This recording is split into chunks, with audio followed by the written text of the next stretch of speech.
Subscribe Muhammad Amjad Nadwi, Indian Islamic scholar.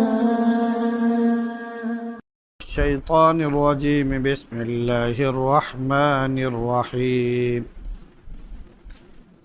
يا داود إنا جعلناك خليفة في الأرض فاحكم بين الناس بالحق ولا تتبع الهوى فيضلك عن سبيل الله إن الذين يضلون عن سبيل الله لهم عذاب شديد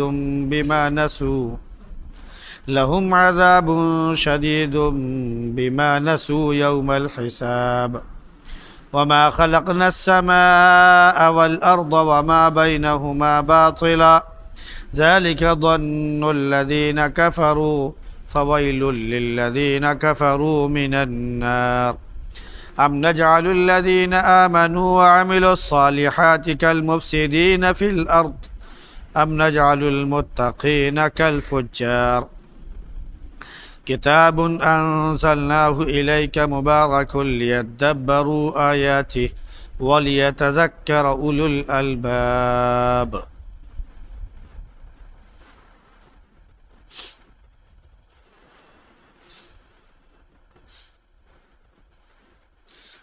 یا داؤد انا جعلناک خلیفۃ فی الارض،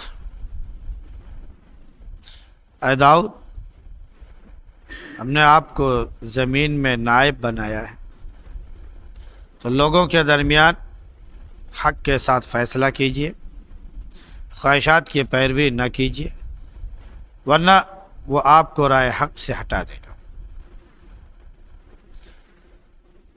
یقیناً جو لوگ اللہ کے راستے سے ہٹ جاتے ہیں ان کے لیے بہت سخت ترین عذاب ہے، اس پاداش میں جو حساب کے دن کو وہ بھول گئے۔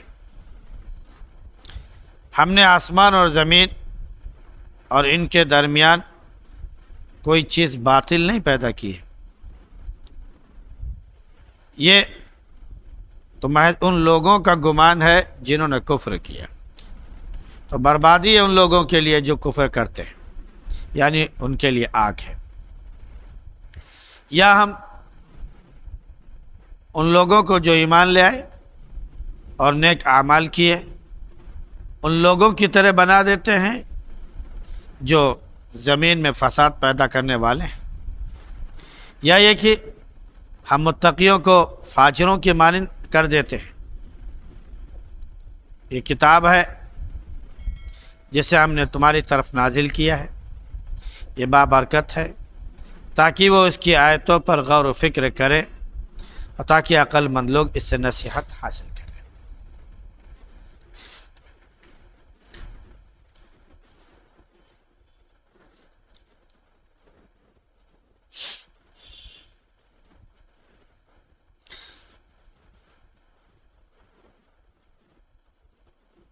کل جن آیتوں کی تشریح ہوئی تھی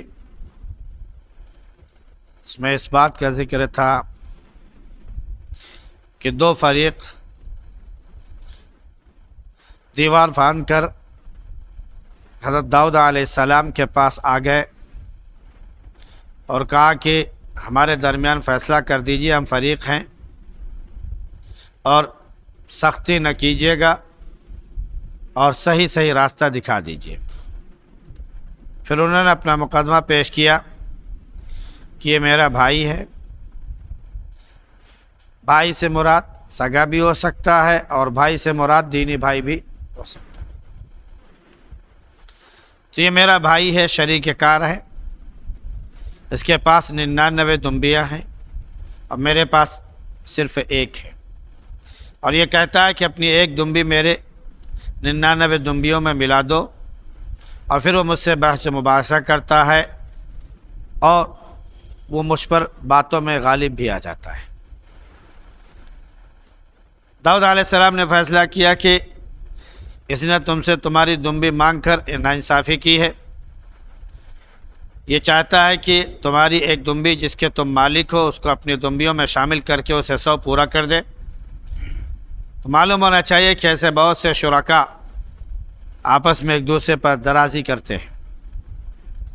ہاں جو ایمان والے ہوتے ہیں نیک عمل کرنے والے ہوتے ہیں وہ نہیں کرتے ہیں، اور ایسے لوگ بہت کم ہوتے ہیں۔ جب انہوں نے کیا تو بہرحال وہ فرشتے تھے، انہوں نے اشارہ داؤد علیہ السلام کی طرف کر دیا۔ داؤد علیہ السلام اس چیز کو بھانپ گئے اور اس فیصلے سے خود ان کے سمجھ میں آ گیا کہ ہم سے ہی چوک ہوئی ہے اور آزمائش ہماری ہی مقصود ہوئی ہے، لہذا وہ سمجھ گئے کہ اللہ رب العزت نے ان کی آزمائش کی ہے۔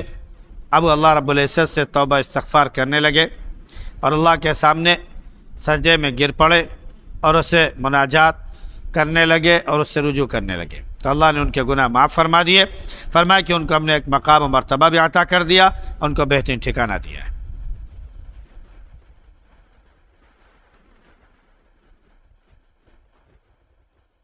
یہ تمام چیزیں ہونے کے بعد اب اللہ رب العزت حضرت داؤد علیہ السلام کو یہ حکم دیتا ہے کہ ہم نے آپ کو زمین میں جانشین بنایا۔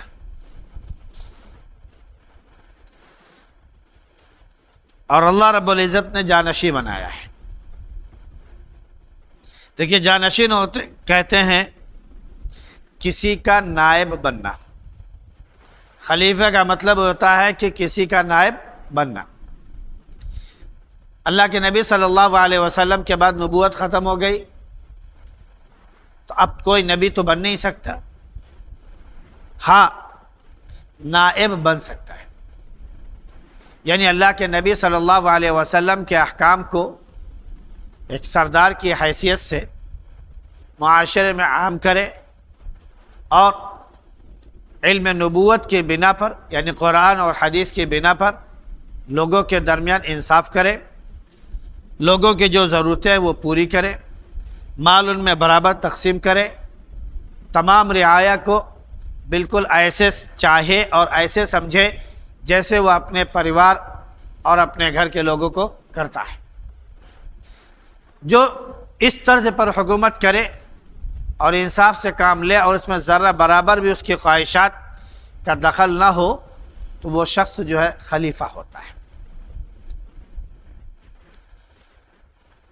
اب یہاں پر اللہ رب العزت نے خلیفہ بنایا ہے، اور جن کو اللہ رب العزت خلیفہ بنا رہا ہے پھر وہ نبی ہوا کرتے ہیں۔ اس لیے یہاں پر خلیفہ سے ایک مفہوم یہ بھی ہے کہ ہم نے آپ کو نبی بنایا ہے، لہذا اب آپ انصاف کے ساتھ فیصلہ کیجئے، لوگوں کے درمیان حق کے ساتھ انصاف کیجئے، اور دل میں کوئی وسوسہ، کوئی خواہش نہ پیدا ہو جس کی آپ پیروی کرنے لگے، یعنی جس طرح آپ نے تمنا کی تھی، ایک خواہش پر عمل کرنا چاہا اور اس کو کر بھی گزرے، تو اب آئندہ ایسی کوئی خواہش آپ کے دل میں نہیں آنی چاہیے۔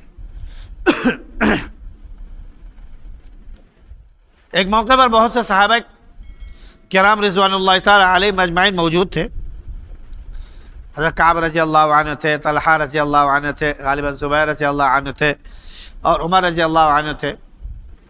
تو وہاں پر ایک سوال یہ آیا کہ خلیفہ کسے کہتے ہیں؟ تو ایک صحابی نے بیان کیا کہ جو حق کے ساتھ انصاف کرے، رعایا کا خیال رکھے، مال ان میں برابر تقسیم کرے، اور ان کو اس طرح چاہے یا ان کی خبر گیری ایسے رکھے جیسے وہ اپنے پریوار کی دیکھ ریکھ کرتا ہے، ان کا خیال رکھتا ہے، اور ان کو ویسے چاہے جیسے اپنے پریوار اور اپنے بال بچوں کو وہ چاہتا ہے، تو وہ خلیفہ ہوتا ہے۔ حضرت کعب رضی اللہ عنہ نے کہا کہ میں تو شاید یہ سمجھتا تھا کہ یہاں پر میرے سوا خلیفہ کا مفہوم کوئی نہیں سمجھتا ہے، کیونکہ جب اللہ کے نبی صلی اللہ علیہ وسلم نے بیان کیا تھا تو اس وقت وہ موجود تھے، اس وقت غالباً کوئی اور نہیں رہا ہوگا۔ پھر بعد میں اللہ کے نبی صلی اللہ علیہ وسلم نے اسے دوسروں لوگوں سے بیان کیا تو دوسروں نے بیان کیا تو کہا کہ شاید یہ مفہوم میں ہی اکیلے سمجھتا تھا، لیکن ہم سے زیادہ لوگ ہیں جو مفہوم سمجھنے والے موجود ہیں۔ پھر یہ ہوا کہ بادشاہ کیسے کہتے ہیں؟ عمر رضی اللہ عنہ نے پوچھا، کہا بادشاہ یہ ہے کہ جو ادھر سے مان لے ادھر خرچ کر دے، جا ہو بے جا ہو اس کی اس کو کوئی پرواہ نہ ہو، ظلم کرے، وہ بادشاہ ہوا کرتا ہے۔ حضرت عمر رضی اللہ عنہ جب خلیفہ ہوئے، امیر المومنین بنے، تو انہوں نے اپنے بارے میں لوگوں سے کہا کہ مجھے یہ نہیں پتا کہ میں خلیفہ ہوں یا بادشاہ ہوں۔ تو لوگوں نے خود اس کی وضاحت کی، نہیں آپ انصاف کے ساتھ فیصلہ کرتے ہیں، لوگوں کا خیال رکھتے ہیں، اور آپ اپنے خواہشات کو اس میں دخل نہیں دینے دیتے ہیں، گویا کہ آپ خلیفہ ہیں، بادشاہ نہیں ہیں۔ بادشاہ کا مطلب یہ ہوتا ہے کہ وہ اپنی مرضی سے جو چاہے کر دے۔ وہ جو خلافت صحابہ میں قائم تھی، امیر معاویہ رضی اللہ عنہ نے بادشاہت قائم کی، اس میں بس صرف یہی فرق رہا ہے کہ تمام خلیفہ جو بنے وہ مشورے سے بنے۔ صحابہ کرام جو جلیل القدر صحابہ تھے وہ آپس میں بیٹھتے، پھر ایک انتخاب ہوتا کہ کس کو چنا جائے، تو جس کے لیے زیادہ انتخاب کی رائے آ جاتی اسے جو ہے لوگوں کا حاکم بنا دیا جاتا اور کہا جاتا کہ انصاف کے ساتھ فیصلہ کرو۔ چنانچہ یہی ہوا، اور یہ سلسلہ جو تھا وہ خلیفہ جو بادشاہ ہوتا تھا اپنے آخری وقت میں گویا کہ وہ بتا دیتا تھا کہ بھائی ایسا کہ اب کسی اور کو منتخب کر لو، اور یہ لوگ ہیں یہ کر سکتے ہیں، لہذا ان میں سے جس کو چاہو مناسب کر لو۔ پھر بیٹھ کے پھر اس کا مشورہ ہوتا، جس کو منتخب کر لیا جاتا وہ خلیفہ بن جاتا۔ امیر معاویہ رضی اللہ عنہ نے خلافت نہیں کی، بلکہ انہوں نے خود وہ بادشاہت اختیار کر لی، لوگوں نے ان کو منتخب نہیں کیا، لیکن بہرحال وہ طاقتور تھے، ان کے ساتھ ایک بڑی جماعت تھی صحابہ کرام رضی اللہ تعالی عنہم اجمعین کی، تو وہ بھاری پڑ گئے اور وہ فائق ہو گئے، اور انہوں نے بجائے اس طرح جو ایک شورا قائم ہوتی ہے اس میں انتخاب کا اور رائے کا ایک سلسلہ شروع ہو کہ کون بہتر ہوگا کون نہیں ہوگا، یہ سلسلہ ختم کر کے ڈائریکٹ انہوں نے خود حکومت قائم کر دی، اس لیے وہ بادشاہ ہو گئے۔ پھر جب بیٹے کی بات آئی تو لوگوں نے کہا کہ اب آپ کا آخری وقت ہے، آپ جو ہے لوگوں کو منتخب کرا دیجئے، جن میں سے جس کو لوگ چاہیں گے اپنے انتخاب سے جو ہے لوگ مناسب چاہیں گے بادشاہ اور حاکم بنا لیں گے۔ تو انہوں نے کیا کیا کہ سب کو ایک طرف اپنے بیٹے کو بادشاہ بنا دیا، تو یہ بادشاہت کا سلسلہ تھا۔ امیر معاویہ رضی اللہ عنہ نے کوئی ناانصافی نہیں کی تھی، ہمیشہ لوگوں کا خیال رکھا، اور کہہ لیجیے کہ اسلام کو فروغ ان کے زمانے میں بہت ہوا۔ اور پھر بڑی بات یہ ہے کہ سائنس کی تحقیقات جو آج زمانے میں لوگ سائنس رٹ رہے ہیں، اس کی بنیاد کہہ لیجیے کہ اموی دور میں پڑی ہے، اور اس کے بعد جب ایک دوسرا سلسلہ شروع ہوا جو عباسی دور کہلاتا ہے، اس میں تو سائنس بہت ترقی کر چکی تھی۔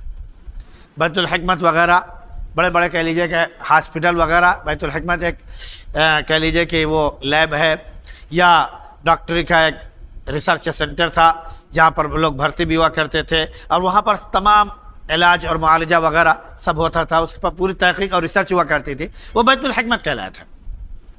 تو پوری ایک باقاعدہ کہہ لیجیے سائنسی تحقیق میڈیسن میں بھی اور دیگر تمام چیزوں میں بھی موجود ہے۔ یہ ان کے دور میں حضرت معاویہ رضی اللہ عنہ کے دور جو اموی دور کہلاتا ہے، ان کی پوری حکومت جو چلی، اس کے بعد عباسی دور میں خوب پایا گیا، پھر عثمانی دور وغیرہ میں تو بہت دور بہت آگے جا چکے تھے۔ تو بہرحال خلیفہ اور بادشاہ میں یہی فرق رہا ہے۔ تو اللہ نے فرمایا کہ اب خواہشات کی پیروی مت کیجیے گا، ورنہ وہ آپ کو گمراہ کر دے گا، رائے حق سے ہٹا دے گا۔ تو یہاں پر یہ بھی ہو سکتا ہے کہ خواہشات کی پیروی کرنے کی وجہ سے اللہ آپ کو گمراہ ہٹا دے گا، سیدھے راستے سے آپ کو بے راستہ کر دے گا۔ دوسرا مفہوم یہ کہ اگر آپ بے راہ روی اختیار کریں گے، یعنی خواہشات کی پیروی کریں گے، تو اس خواہشات کی وجہ سے آپ خود جو ہے راستے سے بھٹک جائیں گے۔ لہذا جو لوگ راہ حق سے بھٹک جاتے ہیں اور پھر وہ منمانی کرنے لگتے ہیں، خواہشات پر عمل کرنے لگتے ہیں، تو ان کو معلوم ہونا چاہیے کہ اللہ کی طرف سے بہت سخت ترین عذاب ہے۔ کیوں؟ اس لیے کہ وہ حساب کے دن کو بھول گئے۔ جو حساب کے دن کو بھول جائے تو رکھے بات ہے، پھر وہ جو جی چاہے وہ کرتا ہے۔ اب آگے جو ہے آسمان اور زمین کی تخلیق، ان کے درمیان جو کچھ ہے ان کی تخلیق کا گویا ایک مختصر طور پر ذکر کر دیا، اور ساتھ میں اللہ نے یہ بھی بیان فرما دیا کہ ان میں سے جو چیز بھی پیدا کی ہے اللہ نے وہ بیکار نہیں پیدا کی، نکمی نہیں ہے کوئی چیز زمانے میں، برا نہیں ہے کوئی قدرت کے کارخانے میں۔ یہ ضروری نہیں ہے کہ جس سے ہم یہ سمجھتے ہو کہ ہمارے قابل نہیں ہے تو وہ چیز بری ہو گئی۔ ہاں ایک چیز آپ کے قابل نہیں وہ دوسرے کے قابل ہو سکتی ہے، ایک چیز آپ کے ضرورت کی نہیں ہے وہ دوسروں کی ضرورت کی ہو سکتی ہے، اور ایسے بھی جو چیز بالکل بیکار ہو جس سے بسا اوقات ہم جو ہے گھن بھی کرتے ہوں، یہ بھی ضروری نہیں ہے کہ وہ چیز خرابی ہے۔ اللہ رب العزت نے اس کو کس لیے بنایا ہے یہ اللہ ہی بہتر جانتا ہے۔ تو بہرحال ایک ادنا سے ادنا مخلوق اور بیکٹیریا سے لے کر بڑی سے بڑی چیز جس کو ہم چاہتے ہیں دیکھتے ہیں، جو ہماری رونق کا، زینت کا اور ہمارے آشائش کا سبب ہے، جو بھی چیز اللہ نے پیدا کی زمین اور آسمان ان کے درمیان، وہ کوئی چیز بیکار نہیں پیدا کی۔ جو لوگ بیکار سمجھتے ہیں وہ دراصل کون لوگ ہیں؟ جو کافر ہیں، جو کافر ہیں۔ وہ تو صحیح چیز کو بھی بیکار سمجھتے ہیں، وہ تو صحیح چیز کو بھی بیکار سمجھتے ہیں۔ مثال کے طور پر اسلام نے حجاب کا حکم دیا، انہوں نے کیا کیا کہ اکثر مسلمان اس وقت جو ہے بے نقاب ہو چکی ہیں، یعنی ان کی خواتین جو ہے عام طور سے بے نقاب چل رہی ہیں۔ تو انہوں نے کہا کہ بھائی جب زیادہ تر عورتیں ان کے بے نقاب چل رہی ہیں تو اس کا مطلب ہے کہ اسلام میں نقاب ضروری نہیں ہے، پردہ ضروری نہیں ہے، حالانکہ شریعت نے حکم دے رکھا ہے کہ نہیں پردہ ضروری ہے، اب نہ کرے ہماری غلطی ہے، شریعت کی غلطی نہیں۔ ایسے ہی اذان ہوتی ہے، یہ نماز کے لیے، اللہ کی عبادت کے لیے، وہ اللہ کی عبادت نہیں کرتے ہیں تو ان کے نظر میں یہ مائک سے اذان دی جاتی ہے، ہمارے تک آواز پہنچتی ہے، یہ پتہ نہیں اللہ اکبر کیا کہتے ہیں، اشہد ان لا الہ الا اللہ کا کیا مطلب ہے، یہ پتہ نہیں کیا عربی میں کیا کیا کہہ جاتے ہیں، اور ہم لوگوں کو کچھ نہیں، لہٰذا ہم سے لینا دینا نہیں، ہماری اکثریت ہے لہذا یہ بیکار چیز ہے اس کو ہٹاؤ۔ تو وہ بیکار سمجھ سکتے ہیں جو کافر ہیں، جو منکر ہے، لیکن اللہ نے فرمایا کہ ہم نے کوئی چیز بیکار پیدا نہیں کی، یہ تو شریعت ہے، یہ تو ہماری رہنمائی کے لیے آئی ہے، یہ بیکار کیسے ہو سکتی ہے؟ جب ادنا سے ادنا مخلوق، ایک مکھی جس کی ہمارے نزدیک کوئی حیثیت نہیں ہوتی ہے، ہمارے گھر میں آ جائے تو ہم دوا وغیرہ ڈال کے مارنے کی کوشش کرتے ہے نا، مچھر جس کی کوئی حیثیت نہیں ہمارے نزدیک، اگر ہمارے کمرے میں آ جائے تو اس کو دواؤں کے اور کیا بولتے ہیں وہ سگھانے والی چیزیں جو ہوتی ہیں وہ جلا جلا کے ہے نا اس کو ختم کرنے کی کوشش کرتے ہیں، کوئی حیثیت نہیں ان کی ہمارے نزدیک، لیکن اللہ نے فرمایا کہ کوئی چیز بیکار نہیں۔ اللہ نے کس چیز کو کب کیسے پیدا کیا اور کیوں پیدا کیا سبب وہ جانتا ہے، ہم اور آپ نہیں جانتے۔ ہاں ان میں سے کبھی کبھار ایسا ہوتا ہے کہ کچھ چیزوں کی تحقیق جب ہم کرتے ہیں نا تو تحقیق کرنے کے بعد تب ہم کو معلوم ہوتا ہے کہ یہ جس کو ہم برا سمجھ رہے تھے اس میں یہ فائدہ ہے، اس میں یہ فائدہ ہے، تب وہ لوگ جو ہے اس کو پھر برا نہیں سمجھتے وغیرہ وغیرہ۔ اس کے بعد اللہ نے فرمایا کہ جو کفر کرنے والے ہیں ان کے لیے بربادی ہے۔ اب یہ بربادی کیا ہے؟ آگ ہے، جہنم کا عذاب ہے۔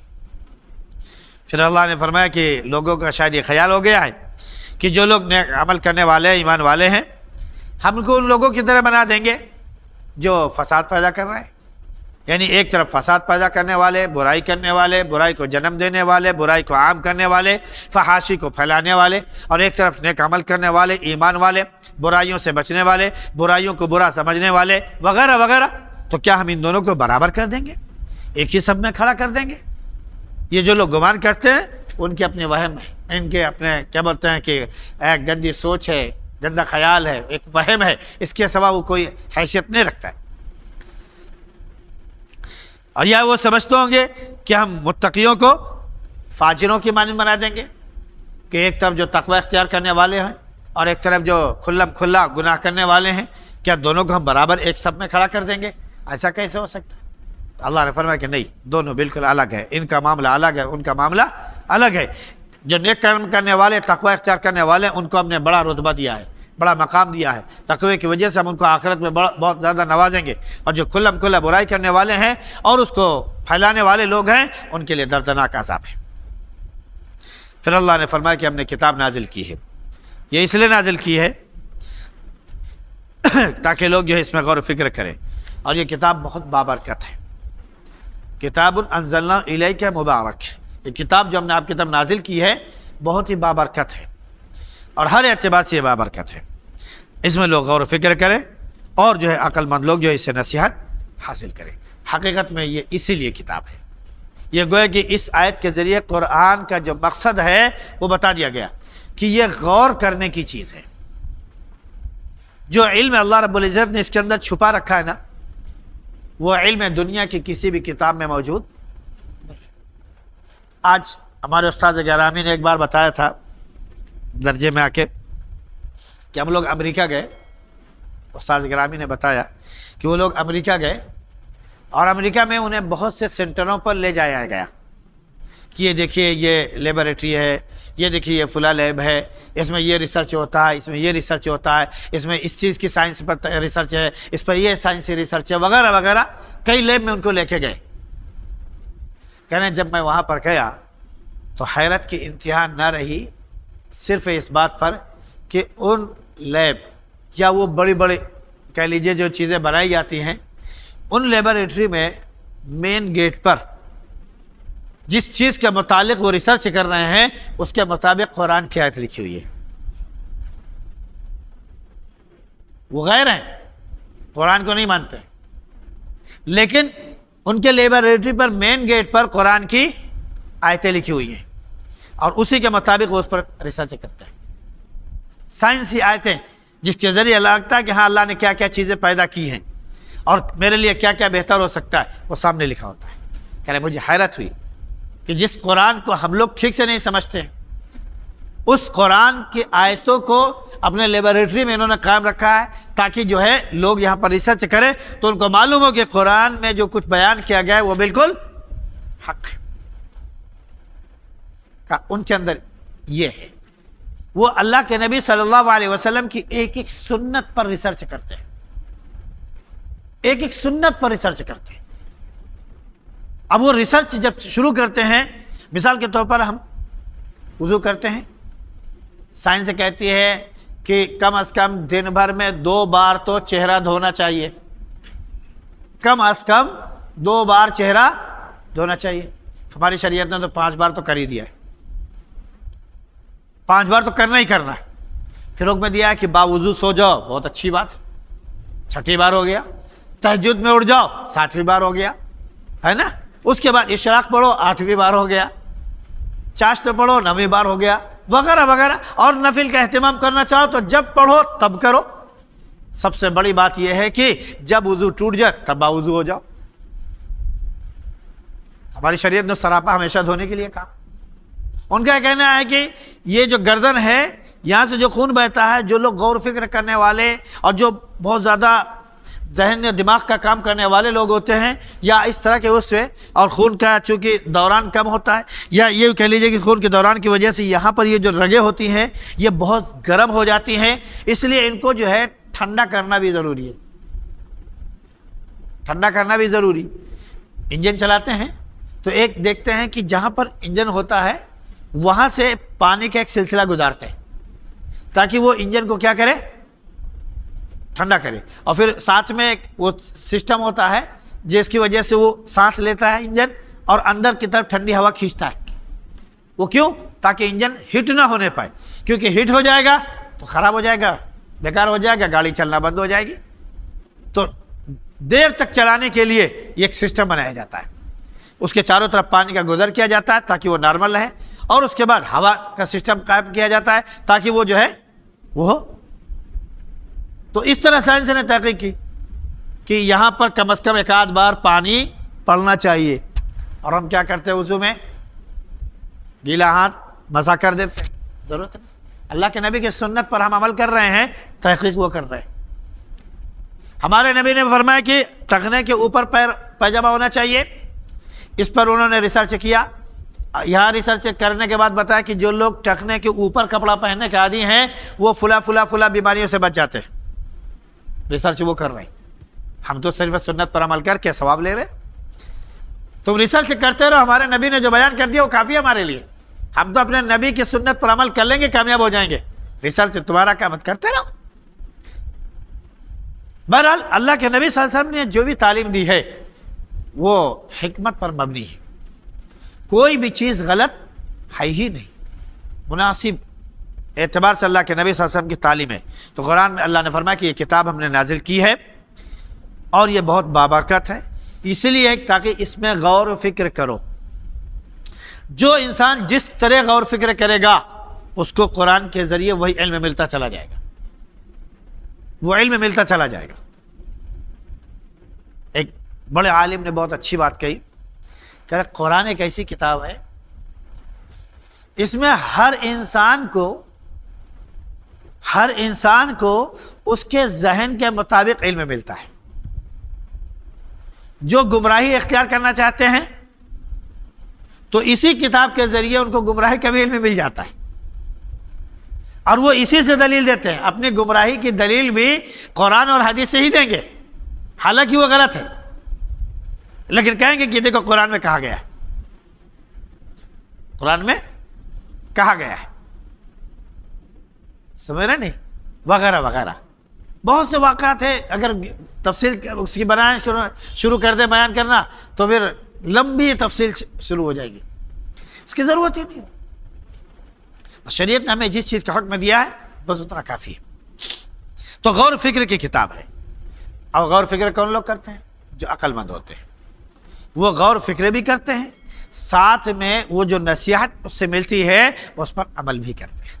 بس یہی مقصد ہے کہ غور بھی کیا جائے، اور غور کے ساتھ ساتھ اس سے جو ہمیں مفہوم صحیح مل رہا ہے اس پر عمل بھی کیا جائے۔ اللہ رب العزت ہم سب کو قرآن سمجھنے کی اور قرآن پر عمل کی توفیق نصیب فرمائے۔ سبحان اللہ بحمدہ، سبحانک اللہم وبحمدک، ونشہد ان لا الہ الا انت، نستغفرک ونتوب۔